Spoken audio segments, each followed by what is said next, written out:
ensinar como mandar o flip.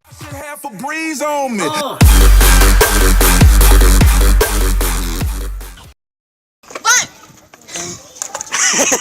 Vai mandar o flip. Coloca o pé aqui. Em cima dos dois parafusos aqui. Nessa direção. E o pé de trás coloca na ponta. Assim, pontinha. Vai bater. Vai estar o flip pra fora aqui. Aí espera girar um pouquinho. Tem que cair com os pés assim. Porque se você ficar caindo com o pé aqui, você vai quebrar, se ficar caindo muito aqui. Vai cair com os pés cheios aqui. E só.